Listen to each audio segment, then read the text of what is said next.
Welcome to Jaztime. Jaztime is an online store that buys, sells, and trades authentic luxury watches. We make these videos so our customers can easily choose the best watch for themselves in the comfort of their own home. If you like this watch and would like to buy it, click on the link in the description below to buy it at the lowest price anywhere online at jaztime.com. Today, I'm going to be reviewing the Vacheron Constantin Overseas Chronograph in rose gold or pink gold. Reference 550V000R-B074. I'm going to talk to you about the bezel, the dial, the bracelet, the case, the movement, give you a little bit of history, and do a little bit of comparison with some other of its competitors. Then I'll try it on and give you my thoughts. Let's start. This is the Vacheron Constantin, although I've heard people pronounce it Vacheron Constantin, something like that. Anyways, it's the Vacheron Constantin. It's the oldest watchmaker in the world, even older than Patek Philippe and Audemars Piguet. And it's known as one of the three most well-known and best legacy watchmakers in the world. The top three are, as you could imagine, Patek Philippe, Audemars Piguet, and Vacheron Constantin. Now, place 1 and 2 belongs to either Patek Philippe or Audemars Piguet. Some people say it's AP, some people say it's Patek. It's hard to say, but it's definitely one of those two. And Vacheron probably is coming in at number 3, and I would have to totally agree with that. There's nothing wrong with coming in third place because, well, it's literally hundreds of watchmakers, and if you're the top 3, then that's pretty good. I don't know about you, but do you know anybody that's the top 3 in the world? I don't, so to be up there at the top 3 in the world, it's not a bad place, okay? I'd be glad to be top 100 of anything in this world, so top 3 in my book is a win. Anyways, Vacheron is the top 3 watchmaker. They're excellent, and this is their sports watch. Their ultimate sports watch, in fact. Now, each of the watchmakers that I mentioned earlier, Patek Philippe and Audemars Piguet, they all have their sports lines, which they should. Because watches can be dress watches and they can be sports watches, and there's different times to wear different watches. Vacheron's answer to that is the Overseas. They make this watch in many different configurations, and it's similar to Patek Philippe's Nautilus or Audemars Piguet's Royal Oak line. And like I said, Vacheron's answer to that is the Offshore, which is... the Overseas, not the Offshore, that's my fault. Which is what you're looking here, the Overseas. All of those other ones, the Nautilus and the Royal Oak, were designed by Gerald Genta, who was inspired by water sports or diving, and this kind of thing to inspire those watches. This watch, although it looks very similar to the Royal Oak or the Nautilus, is actually not designed by Gerald Genta. It was designed by some other guy whose name I really cannot pronounce, so you'll have to look it up, but I can tell you it wasn't Gerald Genta. But it does look surprisingly similar to a Gerald Genta design, and I think that was not by accident. Vacheron realized that they were late to the party and they decided, hey, we need to make a sports line that looks sporty and has this octagonal look or be funky shaped or a sports watch. And this was their answer to it, which is not a bad looking watch. Very good looking watch if you ask me. Now, Vacheron is making many different variations of this. They make it in stainless steel, of course, but they make it in stainless steel, of course. They make it with no chronograph. They make it with a chronograph, and that is what you see here. They make a tourbillon, a perpendicular calendar, and I think that's actually... Oh, they make it, I think, some other AM, PM thing with the date. And they also do an open work, like a skeleton version. Actually, they do a lot of different versions of this. Not a lot, but a fair amount. It's their version of the Audemars Piguet Royal Oak, so they're going to have a lot of versions of it, and all of them are beautiful versions. They have some very special parts to it. Okay, this one in particular, though, is the chronograph version of that. Let's dive into it a little bit. Let's start with the case. Now the case is 42.5 millimeters. To give some reference on that, the Patek Philippe Aquanaut, which is the direct competitor to this one, is 42 millimeters. I think it's 42.2. This one's 42.5, so it's basically the same size. Although this one looks bigger because you see that the edges where the lugs are, it's all gold right here, whereas the Aquanaut, it doesn't have these giant lugs on the ends right here. So it's less space, and the Royal Oak Offshore is even bigger. Okay, so for the Audemars Piguet, its competitor, the Offshore is actually 43 millimeters, so it's a bit bigger. And also the case itself looks bigger because it has bigger pushers, etc. It is bigger. This one falls in between. The smallest would be the Patek, and the second would be the Overseas, and the third, the biggest, would be the AP Offshore. If you want a watch right in the middle of that, well, this would be it. Now let's turn it on its side. The thickness is 13.7, which again would be right in the middle. If you were looking at the Patek Philippe Aquanauts, the same chronograph version, theirs is 11.9. Let's just call it an even 12 millimeters. If you look at the Offshore from Audemars, I believe that's 14.5, and this one's 13.7. So again, it's actually literally right in the middle of both of those numbers. It's a good in-between medium size. Now, this case itself is made of rose gold. They do make it in steel, and I think that's it. They just make it in steel and also in rose gold. But obviously, what you see here is the rose gold. For some, whatever reason, Vacheron wants to do something special. They call it pink gold. Okay, whatever. Pink gold, rose gold, it's the same thing. But now, what else I want to bring your attention to is the detailing on this watch. Now, if you look at the bezel, I guess we should talk about the bezel too. The bezel, it has very interesting design. I like this design. It has its signature Overseas Vacheron.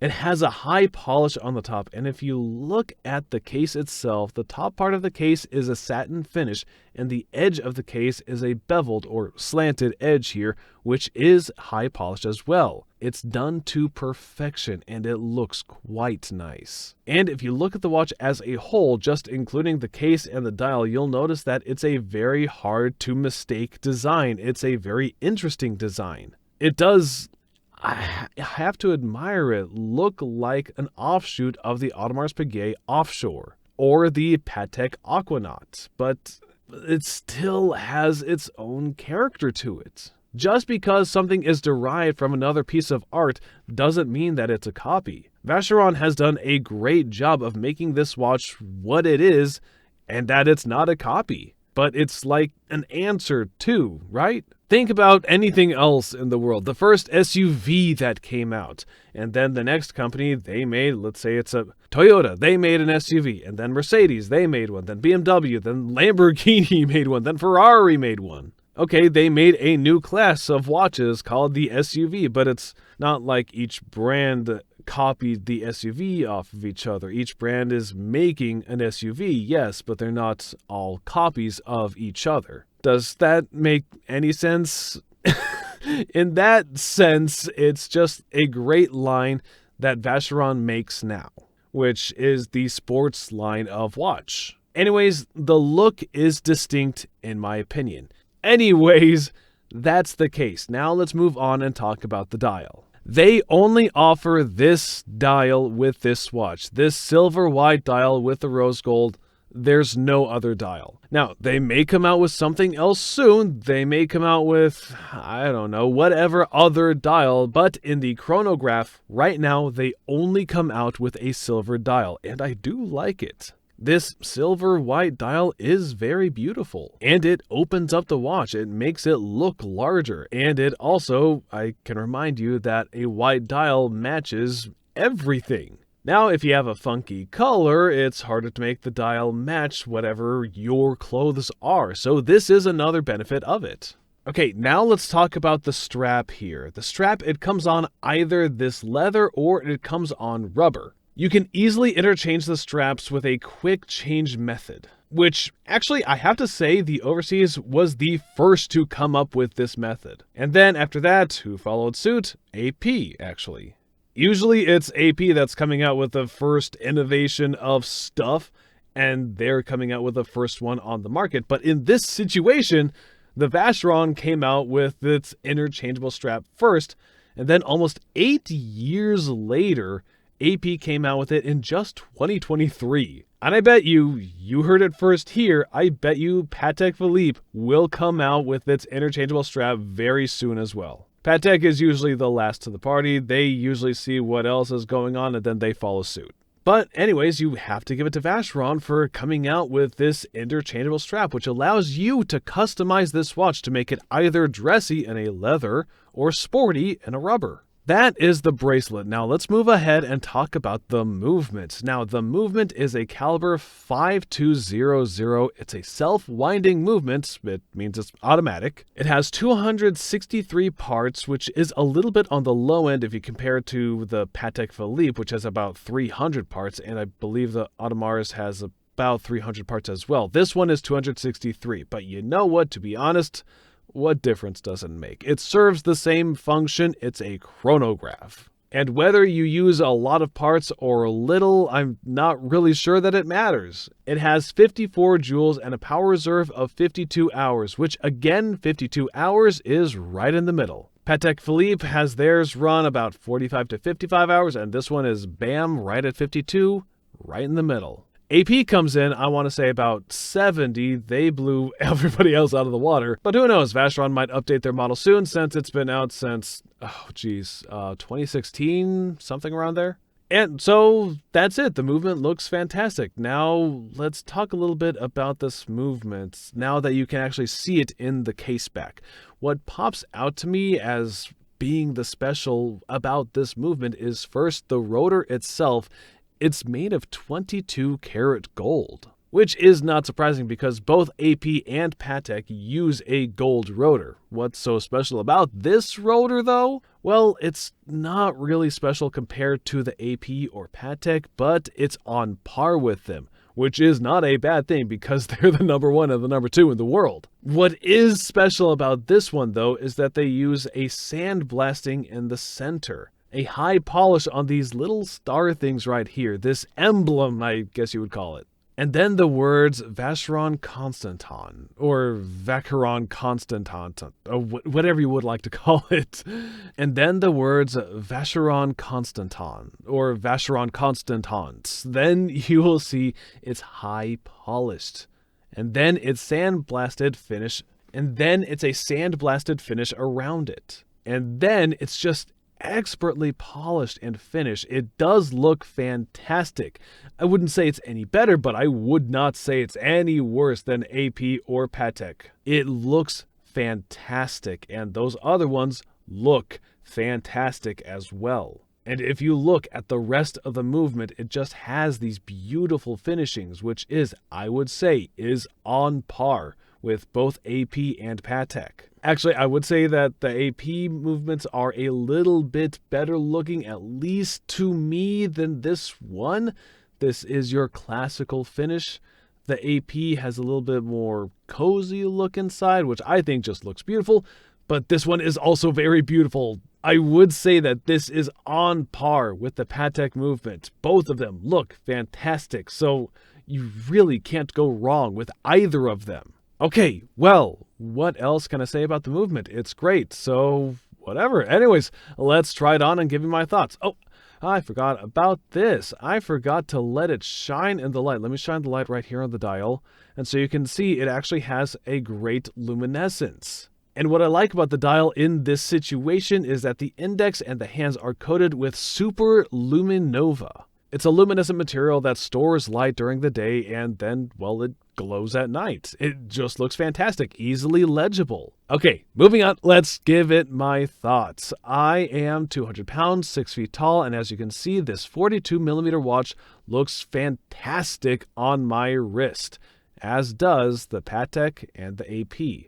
I would say that the main competitors for this are, as I told you earlier, AP and Patek. They have their offshore and their Aquanaut line that compete heavily with this one. And by the way, if you would like to buy this watch and you want to do so, let me mention it's the only sports watch of these three. If you compare Patek, Audemars, and Vacheron, that's the only one that sells below retail. Because the retail at the moment is around $53,000 and we're selling it for quite a bit less than that, somewhere in the 40s, I believe, at Jaztime.com. And you don't see that off a big watch, a legacy watchmaker, to have their top-of-the-line sports watch selling below retail. So that is a benefit. If you look at the Patek, it's selling for more than $100,000. The AP offshore is selling for somewhere around $60,000. So this one's selling at 40s, 40, maybe 50, something like that. So it's quite a bit less. And as I said, I would probably have to say that Patek, AP are the number one and number two, but Vacheron is not far behind. And in terms of quality, they are right there. It's just for whatever reasoning, maybe marketing, I'm not really sure. But in terms of the quality and the beauty of this watch, it's fantastic. It's a very good watch at a reasonable price. And you know what? Also, less people are going to recognize this watch than the Nautilus or the Offshore, and that could be a positive thing. Because you don't always want people to know exactly how much you paid for this watch and which watch it is. Sometimes a little surprise is nice. And so for my thoughts are that for this price point and this craftsmanship that is excellent, and the price point makes this it just makes sense. I really like it. If I had to choose a watch in this price range, I would say that this one is it.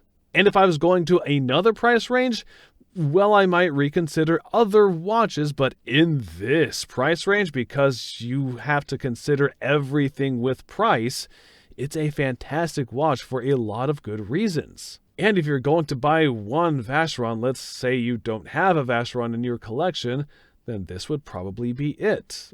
Thank you for watching. If you would like to buy this watch, click on the link in the description below.